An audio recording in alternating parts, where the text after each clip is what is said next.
Recording, running the open.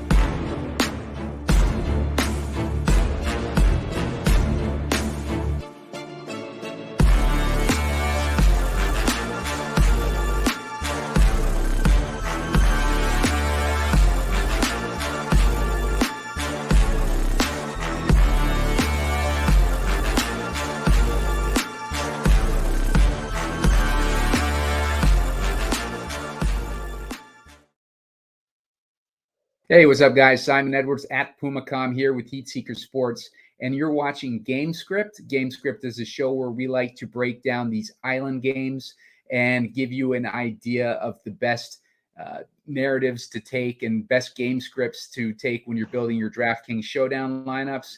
I'm joined today by Spread Astaire. Spread has joined me on a bunch of these shows. We had a good little track record going here this season. Spread, what's going on, man? Man, I'm excited to talk some football today. I'm wearing my Raiders gear. We had a great showdown game last night. Maybe not so great for the fantasy perspective, but my team got a win, so I'm excited to watch more football tonight. Yeah, I like it. And tonight we're watching a game that should be a little bit different from last night's game. We got the Denver Broncos heading to the Buffalo Bills, and they have a 47.5-point total from what I see, with a Denver being 7-point dogs in this one. And Spread, what's your take on this line? What do you think of the actual spread and the total on this one? Yeah, 7.5 usually means, right, that the books are kind of struggling to get people to take the underdog here. I just finished doing a show with Tyler, and he made a lot of good arguments towards taking that plus 7.5. And maybe my look, he kind of opened my eyes. Maybe I was looking at this a little too simplistically, but my way of approaching this one is this is the time you want to try and back Buffalo, right?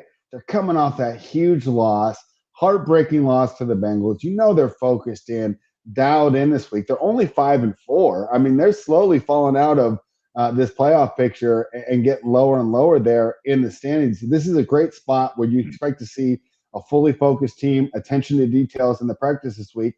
Now you converse that with the Broncos coming off their biggest win of the season, right? A 24-9 win over Kansas City, where they look to be the team that the ownership group thought they would have from week one when hiring Sean Payton. So we say, do we downgrade this team coming off the big win? Normally we would, right? The fat and happy spot.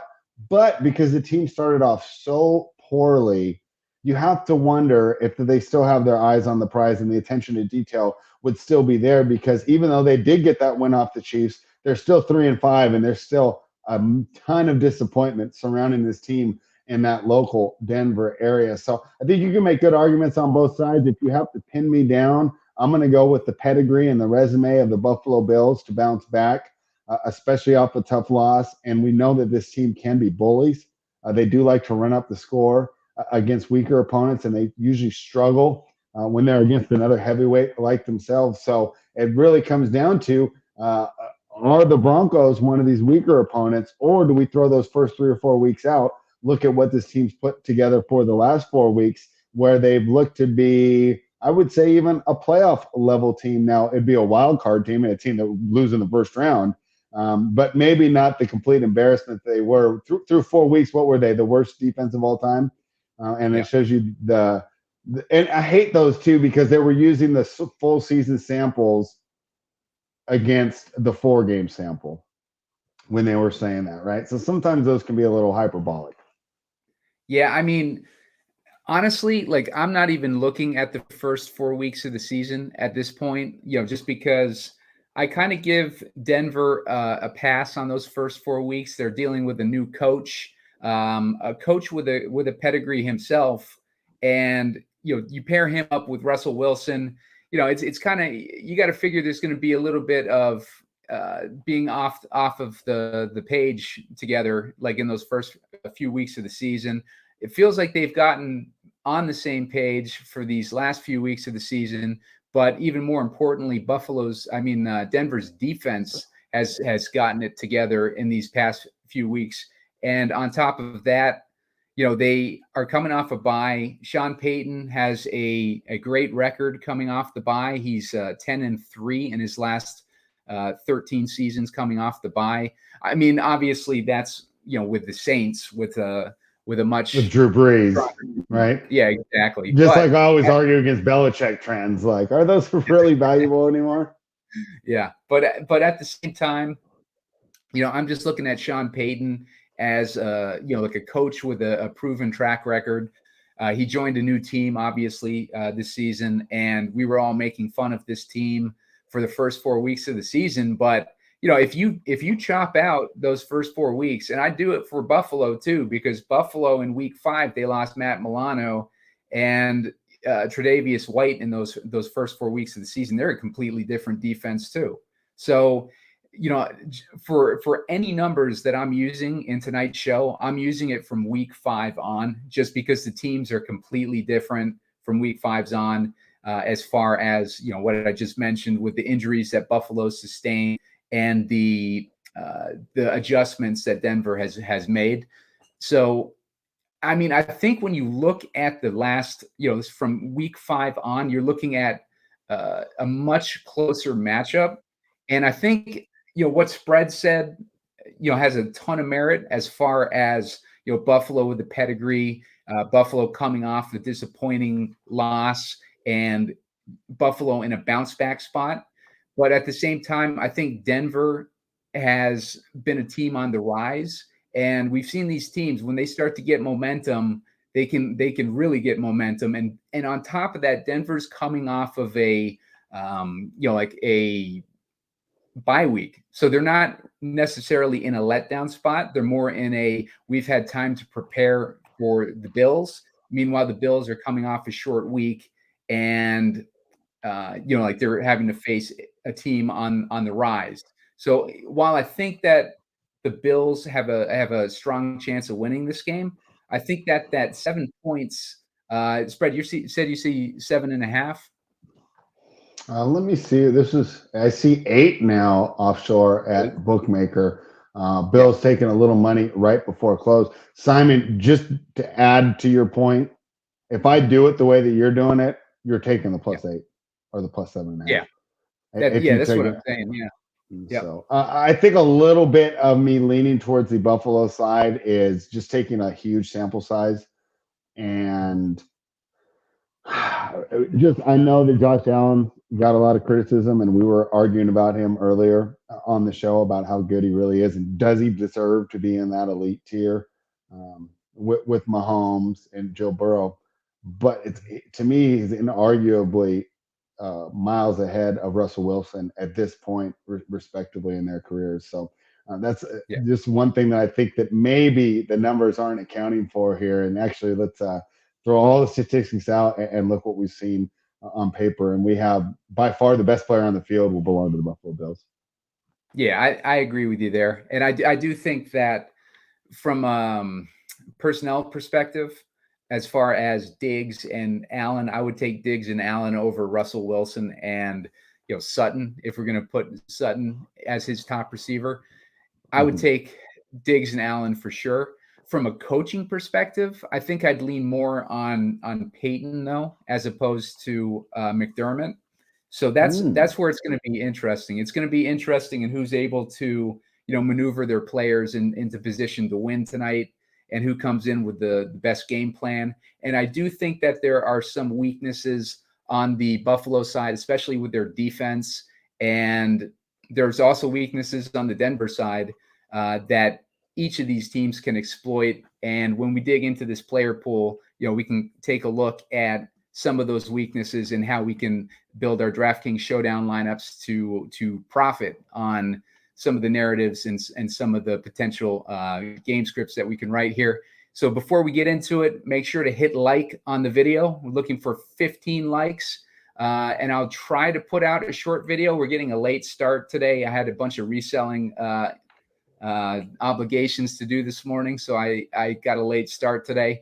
And honestly, Spread and I are going to be digging into this together from a DraftKings perspective for probably the first time today. But we've doing a bunch of research in general on the game and how we think the game is going to flow and everything like that. And we'll use that as we're building our lineups today. Also hit subscribe on the YouTube channel and we'll dig into it. Let's see. Call up that DraftKings page. Now, Josh Allen, understandably, is the highest priced guy on the slate. Josh Allen, I believe, is the #1 overall fantasy scorer for quarterbacks this season so far. And if we take a look at his game log, you can see why. 25 points last week, 33 the week before that, 26. Just a ton of 30-plus games, 25-plus games in there.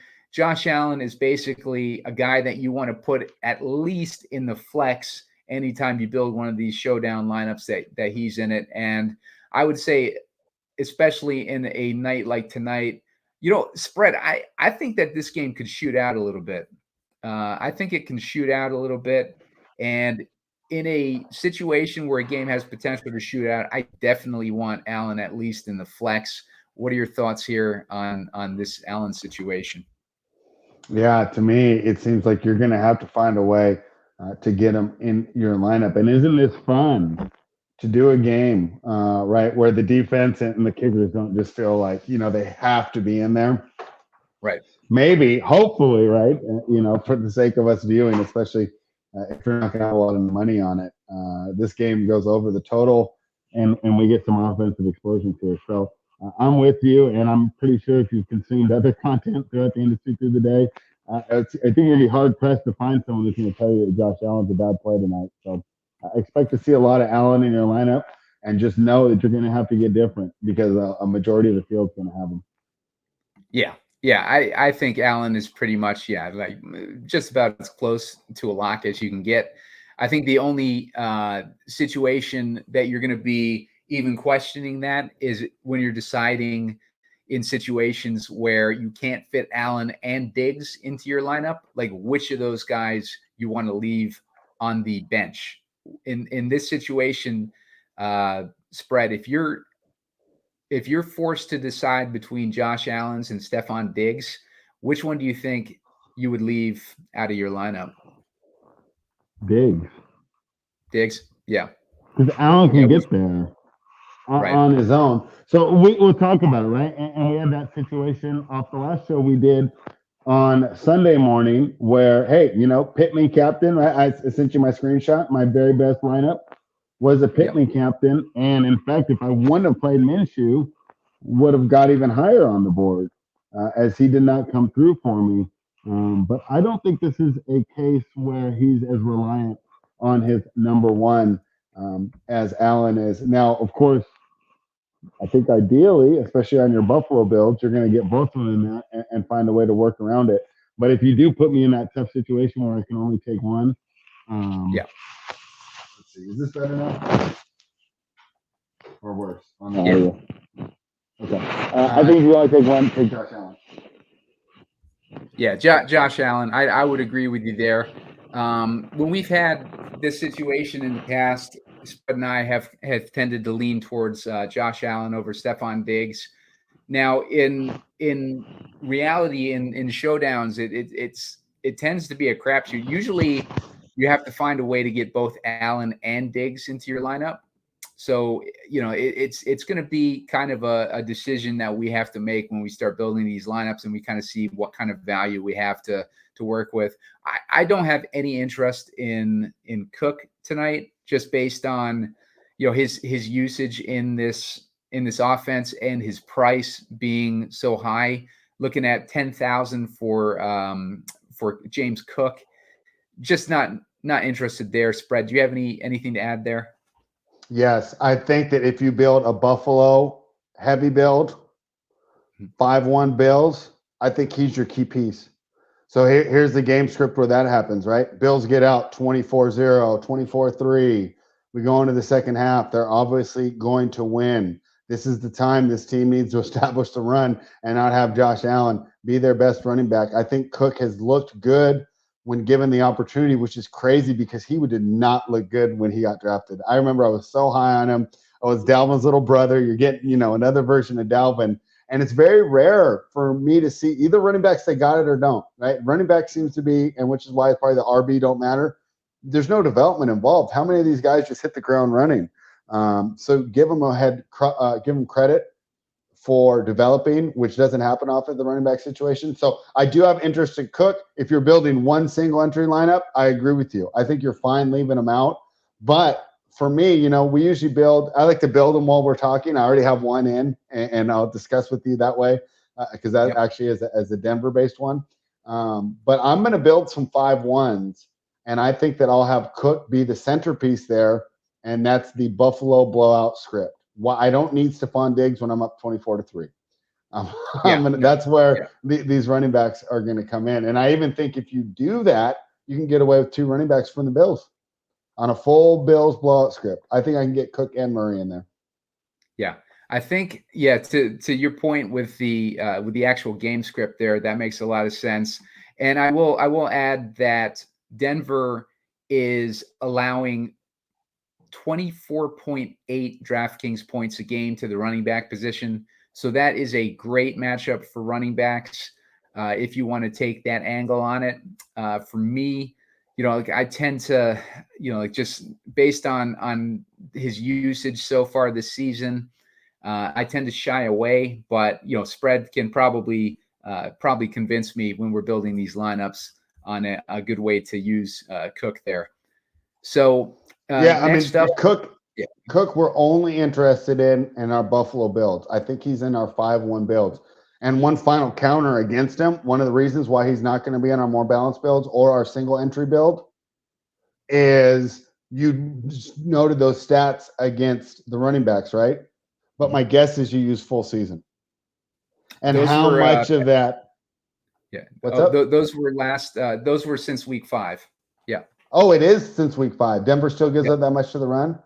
Because I know they got gashed the first 4 weeks. So I just was thinking that A-Chain, wasn't it? Both A-Chain and Mostert weren't in the optimal that 1 week, right? I mean, so, okay. I just wanted to point that out. But I guess you already did correct for it. So excuse me there. Yes.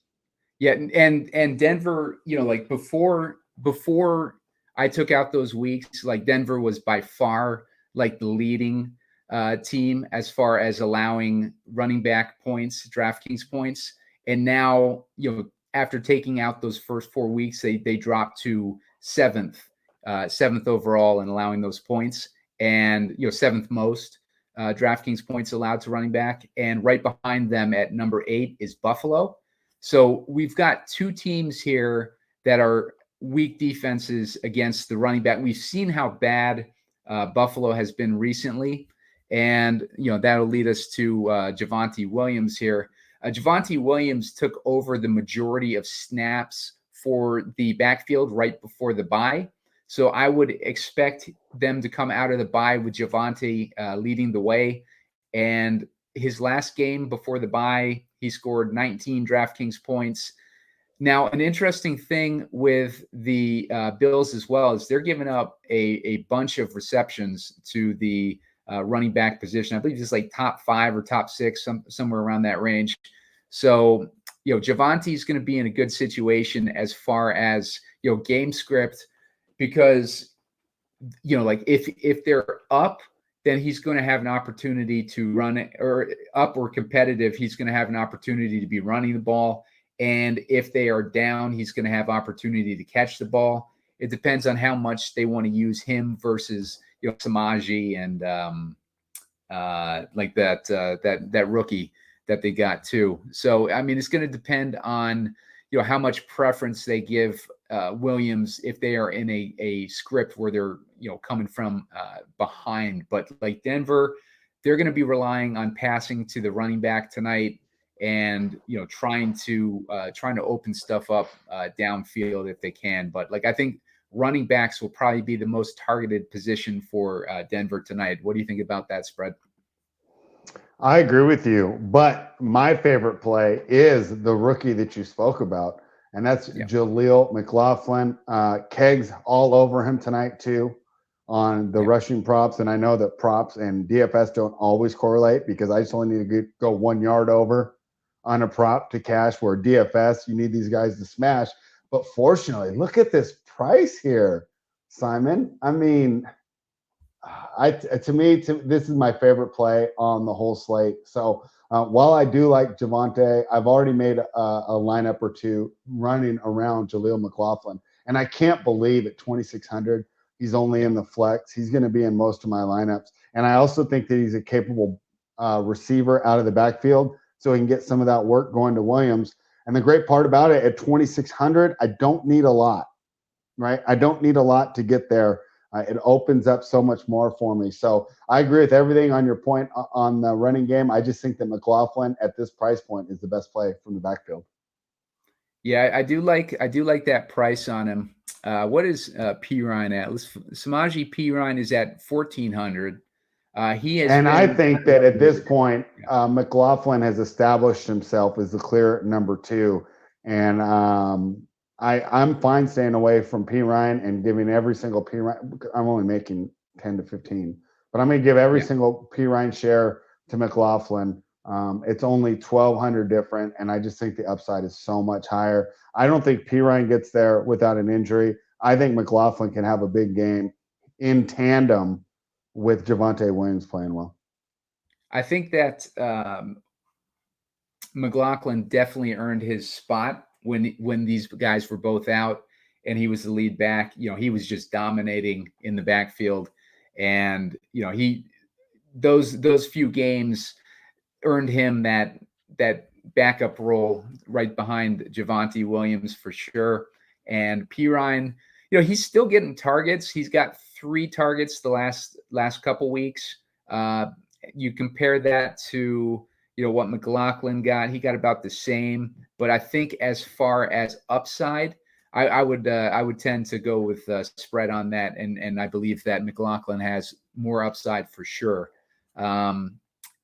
Next up, if we take a look at Russ Wilson, Wilson's in an interesting spot tonight because, you know, he's going up against a Buffalo defense. Now, Wilson has the lowest, or one of the lowest, passer ratings when he's up against the blitz, and Sean McDermott likes to blitz when the opportunity arises. And I would imagine that they're going to be blitzing Russell Wilson quite a bit tonight. So that'll be interesting to see how he's able to handle it.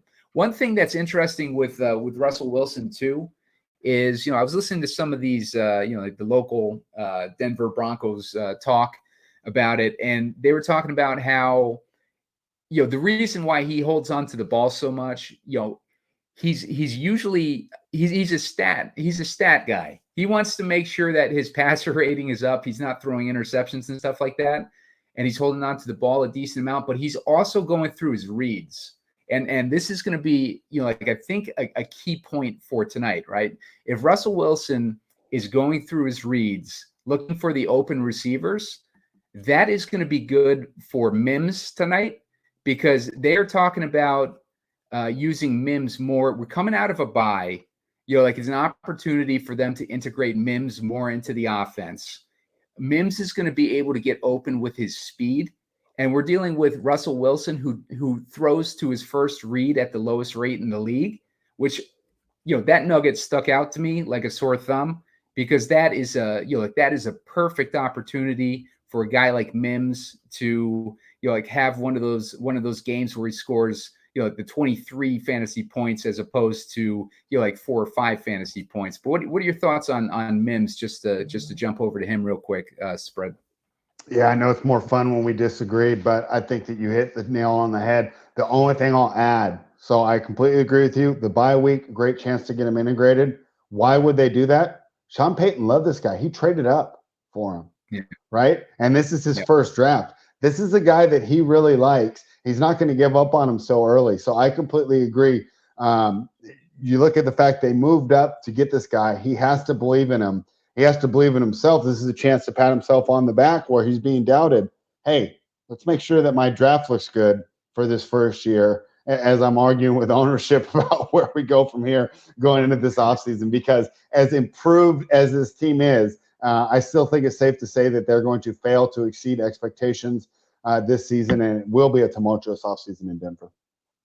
Yeah, and I do like like that point on Sean Payton too, because what better place to showcase Mims than against a banged up secondary that the Bills currently have?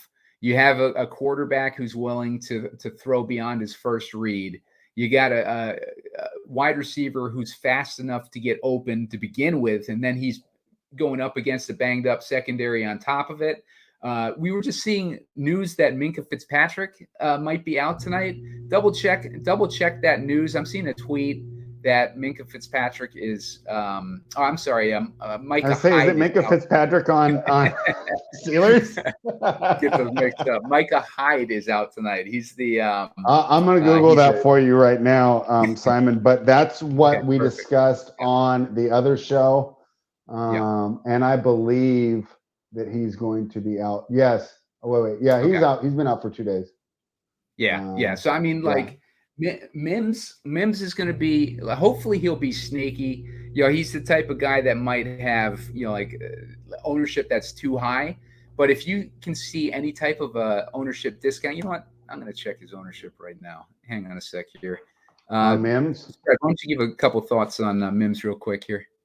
I basically said it. I'd be repeating stuff. I'm going to go ahead and also just jump into other wide receivers that we should be looking at. Courtland Sutton is now priced ahead of Jerry Jeudy, which is wild to me. If you just look at their individual ability, you would think that Jeudy would be the number one there. That hasn't happened. Of course, we had the famous kerfuffle with Steve Smith that really brought into his attitude, work ethic.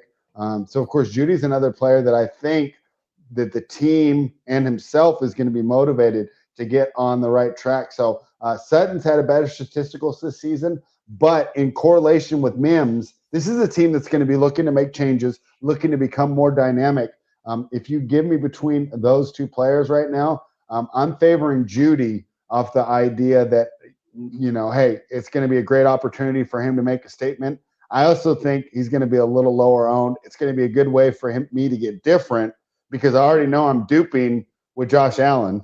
So if he goes off, that's not really going to help me that much, right? So I need to find ways to get different.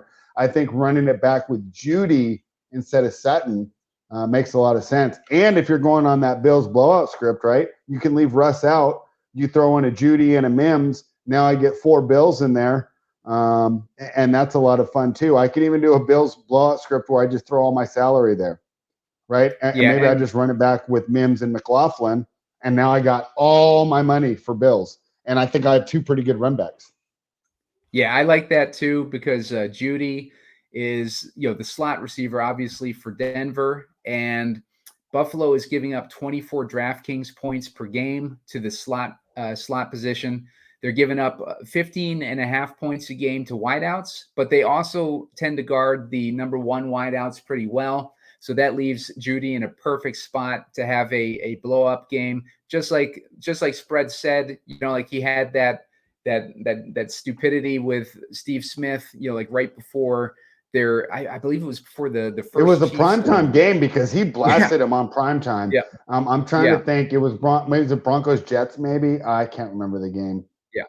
I think it was the Chiefs. I think it was the first game against the Chiefs. Was it? I do. Okay. Yeah, I do remember that, and I was high on Jeudy going into that night, and I didn't see that clip until after the game started. Otherwise, I would have just said, "Oh yeah, I'm getting Jeudy out of here," because he's just distracted now. But he ended up having a horrible game too. Let's look at his line here. Maybe we can find out which week it was exactly. But yeah, Jeudy, if you look at his game log.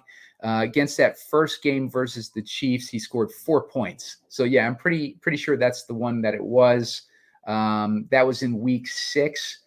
Since then, he scored 11.4 points and then 13 DraftKings points. But he is in a great spot tonight to kind of just reset the table or whatever you want to call it, and have a decent game here against the Bills, and to put his name back out there as a respectable receiver again.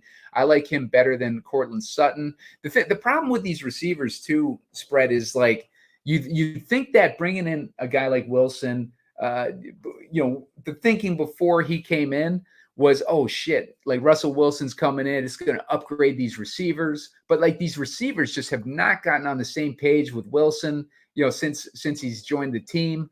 that's another reason why I like Mims, because the team is probably like, God damn, we got to get something going here. So like that's where Mims, like I really like Mims's situation coming off the bye, and Sean Payton loves the guy. There was a lot of talk about Jeudy and Sutton getting shipped off the team, right before the bye week. They ended up, sticking around. So Sean Payton has belief in these receivers, and I think for sure that it's a better matchup for Jeudy tonight. I definitely prefer Jeudy over Sutton. Yeah, it's just a fun way to get different, right? And if we get burned, we get burned. But that's my wide receiver breakdown there for the Broncos. Unless, Simon, and you're a little better at this than I am, is there anyone we need to be dumpster diving for here, that's less than $1,000 for the Denver Broncos? I don't see anybody. The lowest I would go is maybe Troutman at 200, just because the matchup against the Bills, they're giving up 16 DraftKings points a game to the tight end position. So that would make Troutman definitely in play, and definitely a guy to keep in your player pool. As far as some of these other lower priced guys, like I'm off of Hardy now that we've seen Shakir kind of take over that role. It's too bad that Dulcich is on IR, because he would be perfect in a matchup for tonight. But Troutman, just makes Troutman a little bit interesting. He's a guy that hasn't done too much. We have seen him get a decent amount of red zone targets, at least in the earlier part of the season. The biggest target week that he had was week 5 against the Jets, and that was also an advantageous matchup against for tight ends. So it might be a situation where Sean Payton is aware of the weaknesses, and we got the like the main linebacker of the Bills is on IR right now with a broken leg. So that leaves a perfect situation for these receiving backs, and also for tight end like Adam Troutman if they decide to use him tonight. Yeah, I completely agree. So Troutman's a guy that I think that you can do. And if you notice, Simon, on a lot of these showdown shows that we're doing, when we're looking at these optimals, a lot of time the optimals have one player under $1,000. You nail that, you get 5 or 6 points off it, and it allowed you to get all the other obvious plays that we've talked about here in the lineup. So I know it kind of sucks, and it's a little tedious sometimes, scrolling through those names, but it feels like it's an exercise you have to do if you want to be on top of the leaderboard. Yeah, and one interesting note too, with Mims, we were looking up his ownership before we went into our analysis of the wide receivers, and his ownership is 13% projected ownership. Adam Troutman is 14% projected ownership. So if you get in those situations, like we were talking about before, like the situation where you need to get Josh Allen and Stephon Diggs in the same lineup, like Adam Troutman is going to be probably the most popular option to help fit both those guys into a lineup. So keep Troutman in mind. He's got a good matchup. He's only $200, and they've used him as a red zone target in the past. Don't be surprised if Adam Troutman scores a touchdown tonight. Yeah. So Troutman, definitely, I think, the best option there when you're dumpster diving. Yeah. So other players that I'm interested in tonight, I'm interested in both Kincaid and Davis. Kincaid's got a great matchup against Denver, another good matchup. We're looking at, Denver is basically giving up the same, or Buffalo's giving up the same amount of DraftKings points a game. They're giving up 16 DraftKings points a game to the tight end position. So pretty equal as far as, what Troutman is getting.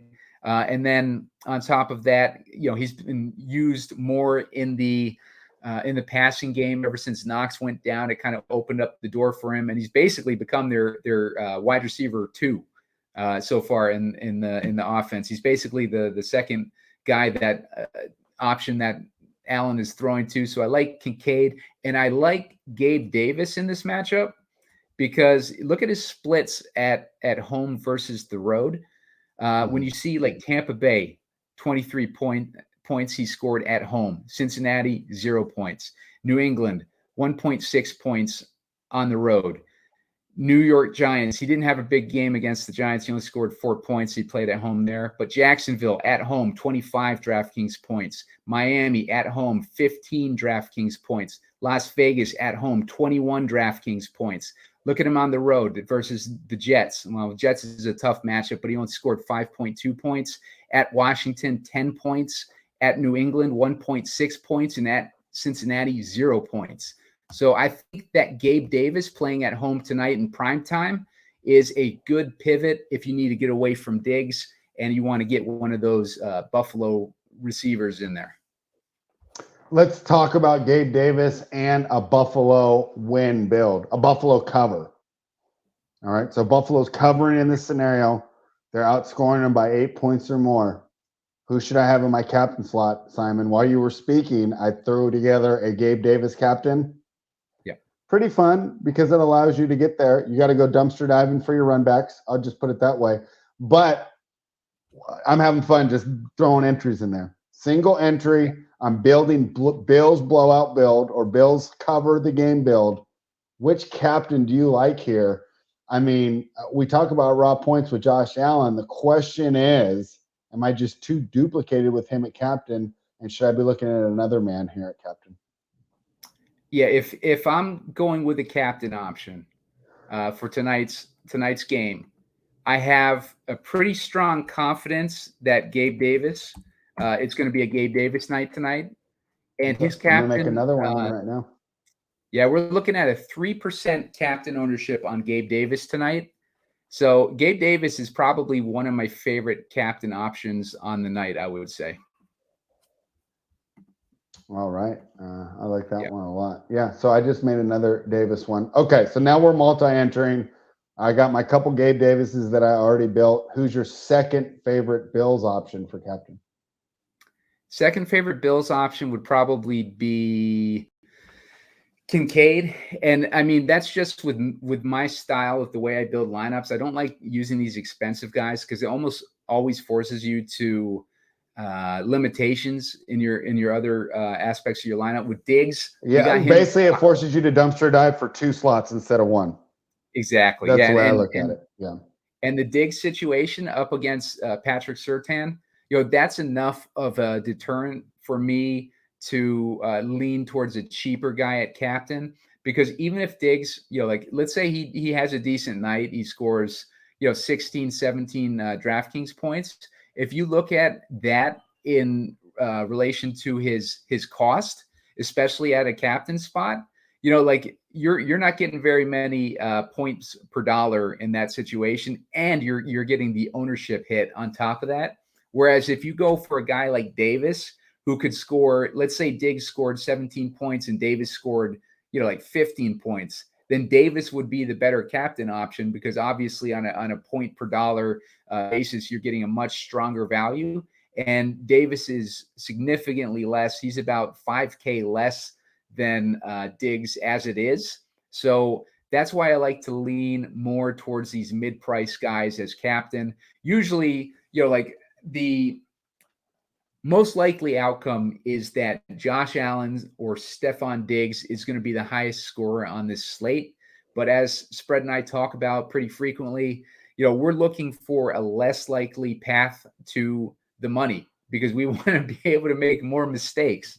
We want to have, more opportunity to be, like a little bit experimental in our lineups. And that is what these mid-range guys give us. And as we saw with Gabe Davis as a 3K, the 3% captain owned guy, like that makes him a much more attractive option, especially with probably not a whole lot of people onto those home road splits, but also like he's got a few weeks without doing anything. So he's going to be off a lot of people's radars. Well, he had 24 points at Tampa Bay a couple weeks ago, but for the most part this season, like all those poor performances on the road have kind of left him off people's radar. And that is the perfect opportunity for us to scoop him up and put him in that captain spot. All right. We haven't talked about kickers or defenses yet. Isn't that pretty awesome? Normally that's like leading the way here is when we're doing Jets, Raiders and stuff, right? But yeah. we can't completely ignore them. Defenses or kickers sticking out to you? I mean, I guess of the four, what's your favorite one? Bass would be my favorite just because Okay. I think, Denver, it tends to tighten up in the red zone, and they don't allow a lot of touchdowns like ever since, week 5 on or whatever. So I would tend to lean more towards Bass if I was going in a direction there. I think on the Denver side, they're going to need to score touchdowns. Maybe they get a little bit more aggressive. I think my favorite is Bass. Where are you leaning, Spread? Broncos defense. Broncos And here's my idea, right? We're putting them in our contrarian builds, our Broncos cover or win outright builds. We know that Josh Allen is prone to interceptions. He gets rattled, a couple picks early, a couple sacks, maybe a forced fumble, and this Broncos defense pairs off. Am I doing this in a single entry? No, but we've already talked about where this isn't a defense kicker slate. So I'm only using these to get different. I think it really allows me to get different. I think a lot of people are going to play the Buffalo defense. I get a discount and I get leverage. I like Broncos defense of the 4.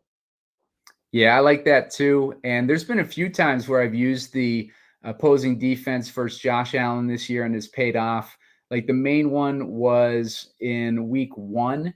And that was where Bob Gomes was on with me that week, and we talked up the Jets D, and they ended up scoring 20 points. I'm looking at the lines against the points scored against the Bills this season. Looks like that was the only real week that they paid off. So maybe I was thinking of something else, but yeah, week 1 it paid off for us. But Josh Allen, he's prone to make mistakes, so. I don't hate that Denver D if we want to get a little bit different, just the way that they've been playing up recently. And, the potential for this game to shoot out, I think is going to, put that in play for sure, because that's going to mean that Josh Allen is throwing more downfield. This season, like Allen has kind of been reducing his ADOT, throwing it a little bit shorter on his passes. He also had that shoulder injury, which kind of probably played a role in that too, but I think their goal was to make him more efficient this season. So they had him passing short, but as we've seen, it hasn't really like done anything to benefit them. So, they could go back to Josh Allen slinging it any time, and that would open up, plenty of those opportunities for interceptions and stuff. So yeah, I don't mind the Broncos D tonight. All right. Well, I'm excited. We got so many different ways to build tonight. Yeah, let's jump in. Oh, I'll just mention Shakir real quick too. I like Shakir. He's been getting a lot of work lately, and if we get the situation where Diggs is covered pretty well by Surtain, then I would look to Shakir, and I would look to Gabe Davis and Dalton Kincaid. Just kind of mix and match those guys if you want to hit those multiple receivers with Josh Allen tonight. All right. You want to start building? So, yeah, let's do it. Like I think I think Allen is the obvious like chalky captain spot. So if we're doing a chalk build first, maybe we go with Allen there to lead off. Sounds good. And I think most people are going to try to jam in Diggs with him. So let's take that option and jam in Diggs with him. And where would you go for the Denver play there, Spread? McLaughlin. I'm all McLaughlin all the time here. Okay. So for our first build, you got to let me get him in there. So we went Allen, Diggs, right? I'm just pulling it up right now. Allen, Diggs, McLaughlin. See, that gives us so much money here. Yeah.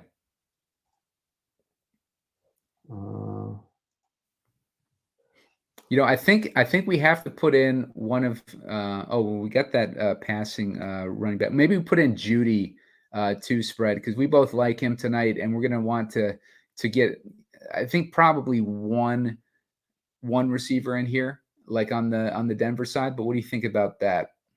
Yeah, I love it. I got a great build here. Okay. So that's going to leave us with 4,800 per guy. Do we want to go Bass or the Bills here? Bass or the Bills? I would go Bills probably, just because if we got Allen and the captain, then we want touchdowns, not field goals. But I mean, like, a lot of those yards could be Allen, like rushing the ball too. A lot of those points could come from rushing. So I'm kind of indifferent. But which way would you lean on that spread? Probably Bills defense. Okay, I like that. I do like that, because if they take that blitz happy approach tonight against Russell Wilson and force him into mistakes, only thing And with we've seen Russell Russ Wilson, look bad too. I know that he's trended upwards.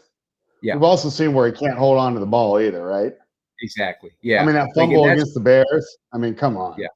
Yeah, that's what we're hoping for when we play defense against Russell Wilson, because he doesn't throw a lot of interceptions, but he's going to take sacks, right? So we're hoping that the sacks lead to fumbles, and we can get like a scoop and score through a Russell Wilson fumble or some sort of mistake there. So we got the Bills in there. That leaves us with 4,700. Plenty of options left on the table. We got our guy Mims. We got Shakir. We got Lutz, the kicker on Denver's side, Broncos D. Just a ton of options. What's your favorite out of that group spread? In the little mid-range area. Yeah. So I keep entering these teams, so I have to re-pull it back up. I've got 11 now already during the show. So you're talking about in that 4 to 6K range, right? Yeah, for under 5, under Tyler Bass. Tyler Bass is our cutoff. Okay, well, obviously it's going to be McLaughlin number 1. After that, Bills defense, then Broncos defense, then Mims, then Shakir, probably Lutz last. Yeah. So that gives everybody options. Like, you see what that extra flex spot provides you with. 4,700 left in remaining salary if you decide to go this route and use this lineup. So it gives you options. If you wanted to take the Bills defense out and maybe put in Troutman, knowing what we know about Troutman, only $200, that leaves you with 9,500. You could get Russell Wilson. You can get Dalton, Kincaid. You can get Gabe Davis. You have all sorts of options. Troutman unlocks so much, like, if you add him in there. So keep that in mind too, and keep that in mind when you're building your 12th lineup too. Yeah, I am. You see me over here clicking, right? Yeah, you gotta get some Troutman exposure tonight, because that's going to help out, I think, with some of these builds. And like I said, if there's a night for Troutman to score a touchdown, it's tonight in this matchup. So keep that in mind with Troutman. All right, guys. So I'm gonna take out this lineup, and let's get a little fun with this next one. We both like Gabe Davis. Let's put Gabe Davis in the captain spot. Allen, obviously, we want to have Allen in regardless of who the captain is. But I like Allen as a next guy to plug in. I want to try to plug in Jeudy, because Spread and I both like Jeudy. And I like his situation, his opportunity for PPR points tonight, having the better matchup on the Buffalo or on the Denver side tonight. Where do we want to go from there? I kind of lean Williams. I would lean Williams. If we need the salary relief, we can swap him out with McLaughlin. But let's put in Williams for now. That's going to leave us with 6,100 per spot, plenty of salary. Spread, where would you lean after this? All right, so if we did Javonte, now we're going against my Jaleel. I've already talked about how much I like him. So we're going to have to run it back somehow. This is still a pretty Bills dominant. I would say right now, the beginning of this build, we're looking for a cover here. We already have 2 Broncos in there, so we're going to want to go for a couple more Bills. Let's go with the guy that you really like there in Khalil Shakir. Okay. And how much does that leave us with? 7,900. And then, yeah, you guys can figure it out from there. But I think that lands you in a nice spot with plenty of options. And you're going to leave some salary on the table, so I don't think you have to worry as much about duplicating. Yeah. And check this one out, Spread. If we put in Mims instead of that Jeudy. leaves us with, yeah, or Oh, instead you of run 3-3. You're gonna run yeah, 3-3 there. Okay. Yeah, because if you plug in Mims, like that leaves you with Dalton Kincaid as an option, and Yeah, Courtland that's not Sutton. bad. Yeah, if you wanted to do 4-4, you could put in Sutton, but I tend to stay away from Sutton, especially if I got Kincaid salary left. That gives Josh Allen a second target. Gabe Davis is getting the bombs. Uh, Kincaid's getting the PPR points. Josh Allen is getting it there on throwing and running. We got Jeudy as the run back on the other side. They're passing a lot to Javonte Williams. Marvin Mims is getting in there, so he's keeping the game competitive. That helps us justify having Gabe Davis in that captain spot because it's a competitive game, and Josh Allen is having to launch the ball to him a few times. Gabe Davis, on top of it, has been taking a lot of shorter routes this season, which is good for his PPR aspect. So we're not just relying on him on a long touchdown. We can get some points from him in other ways too. So yeah, I like the script on this. I think it kind of has a good flow to it, a good correlation to it. Spread. How about we do one more and then we jump out of here so we can get this show posted. Let's do the Broncos build. Okay. Where do we want to start here? I think Jeudy. I think Judy's the guy. All right, so we got Jeudy captain. We got 40K left, so we got plenty. Obviously, we have to go Russ here. Yeah. Let's save our running back to see how much salary we need. Okay. Who do we run it back with here? Josh Allen. You want to just throw him in there? Just yeah. Points. All right. So, all right. But he's probably going to be our only bill, right? In this build, maybe we can go 4-2. Who do we put in here next? Probably I think defense. If we go 4-2 spread, we're gonna have a pretty good ownership discount because 4-2 Denver builds are going for about 15% ownership tonight, which is good. And if we wanted to get in our guy Davis, maybe we throw in Davis or Kincaid for our next guy. But which one of those guys would you prefer tonight?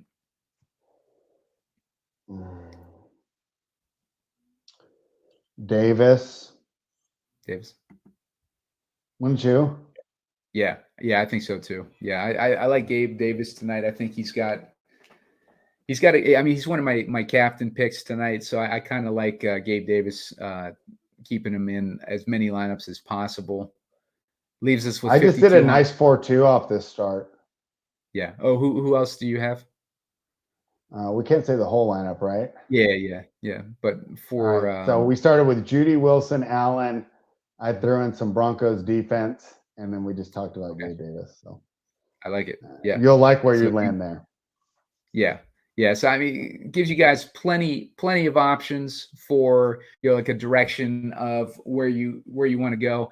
And keep in mind, tonight is a game where people are going to be high on the Bills. Understandably, the Bills, they're a team that loses in spurts, and when they lose, it takes them a little while to get out of that funk.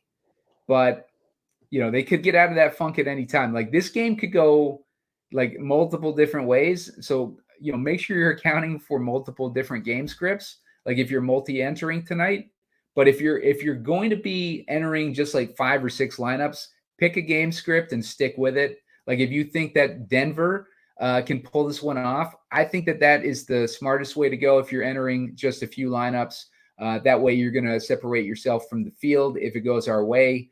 And there's a good chance that it'll go our way. Just based on how both those teams have been playing recently. The Bills have the home field advantage going for them tonight, and they have the advantage of coming off of a loss. But at the same time, we got Denver, which is coming off of a high. They're not in a letdown spot because they had a bye week after beating the Chiefs, and now they're coming in prepared versus the Bills. The Bills have been their entire focus ever since they beat the Chiefs, and you got Sean Payton working on that game plan. and I give the coaching edge to the Broncos in this one. I actually give the coaching edge to the Broncos. So, I think that they can come up with a game plan that'll, confuse Josh Allen for sure, and that'll give opportunity for these 4-2 Denver builds. Spread, do you have any final thoughts here? No, I'm excited. I think this is another fun one. We've talked about games where they build themselves. This is a fun night to multi-enter. So have some fun. We went through a lot of scenarios, and I threw together some lineups for all of them. And I think if you're doing it while you watch along the show, I mean, obviously a little too late now, but anytime we're doing the show, you can kind of just do some builds as we're speaking about these players. And I think it gets a lot of fun. And then by the time you're on me, where I'm at now, right, where I'm on my 12th build or 13th build or whatever, lucky number 13, you have a pretty good idea of the slate and who's going to make or break the slate, right? Josh Allen's not going to make or break the slate tonight because so many of us are going to have him, right? I mean, I guess if you fade Allen and he has a terrible game or gets hurt, you could be in the driver's seat. But I would say 80 or 90% of the time, he's going to be in the optimal. Don't think about it and find the different ways the slate's going to play out. Yeah, for sure. And, guys, make sure to hit that like button once again. If you're not subscribed to the channel already, you're on crack, but hit that subscribe button. Make sure you hit that because we're going to be putting out lots of these game scripts throughout the season. We got Thanksgiving coming up, and there's going to be individual game scripts for each of those games. So that'll be good. And, you just – in this show alone, like think of all the nuggets that we gave out in this show that you're probably not going to hear on any of these other shows. And the beauty of it is I'm putting this show up so late that the viewership's going to be so low on this show that there's only going to be about like 100 of us sharing these nuggets today. And I appreciate you, Spread, jumping on with me to share some nuggets as well. And Spread, where are you sharing your nuggets? Just follow me. I won't do the full breakdown today. At Spread Astaire on Twitter/X. You'll get all my content. And I'll tell you what, we keep pumping it out. So a lot of fun at Spread Astaire. You hear my wife sneezing? Oh, was that? Wow. Yeah, that was loud as hell. All right, man. Well, thanks for joining me, Spread. I'm gonna get this posted and let's ship it tonight. Sounds good. Thanks again for having me.